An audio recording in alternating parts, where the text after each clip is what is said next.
What's going on today, guys? All right, let's talk about the legend, the Philodendron Royal Queen. Guys, I would say this is probably the plant that got my channel started. But you know, having a plant for 1 year, 2 year, 3 year is a big difference than having a plant for 6 months. You know, a lot of stuff can happen with a plant for 6 months. The plant could just be doing good for 2 or 3 months because of the care it was given previously that don't have nothing to do with you, you know?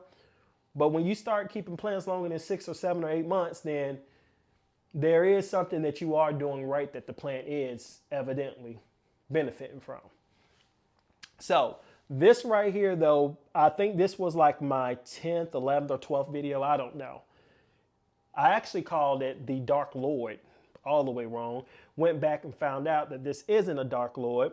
A Dark Lord leaves, they are this color, but they point into an L. Kind of like a... So let's go ahead and get into the Philodendron Royal Queen. First off, she is a very, very beautiful plant. Very easy to maintain as well. And she gets big pretty quick. Her growth kind of slowed down a lot because I wasn't giving her the watering that she needed. So she started just dehydrating a whole lot more. This right here is another proof of it.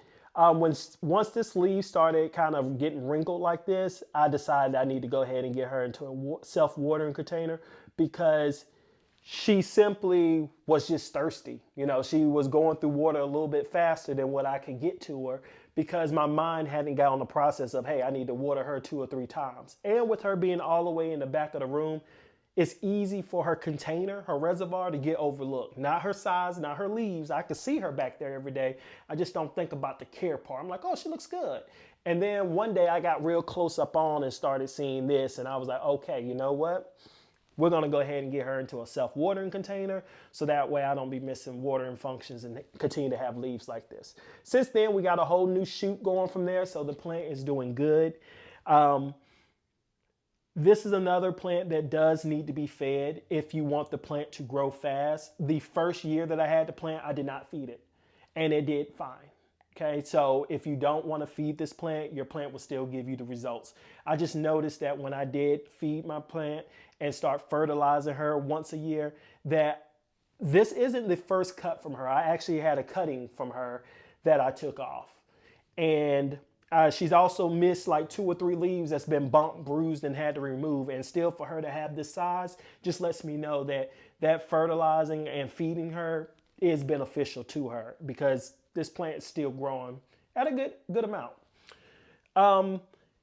I would say as far as light for this plant, this is one of those plants that do need light as any plant does, but they need to be furthest away from the grow light because when this plant is close up on the grow light, the leaves quickly become this green other than staying in this dark color for a while.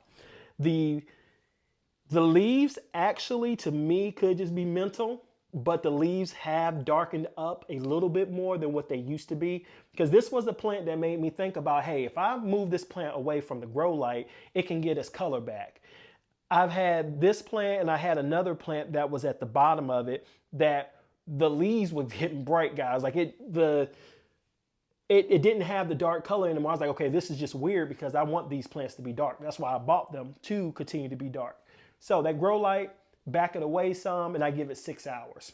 That's it, what we got with that. As far as watering, just like any other philodendron, it prefers the soil to dry out, and then you water it again. I do like to let this reservoir dry out completely, and then refill it up. So the way that I check is I go by and I just pick it up. Right now, I know that this reservoir is empty. So I will go ahead and put some water into it, and it'll be good to go for about a month. Yes, I said a month.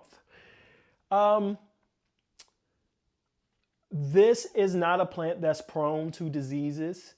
I believe that it did go through a thrips phase. That was the cutting that I took off to remove. I wiped the leaves down and everything, but again, I just didn't trust it. And since down towards the bottom, the plant was fine. Usually wherever thrips land at on a leaf, they start from there and then they start working their way down.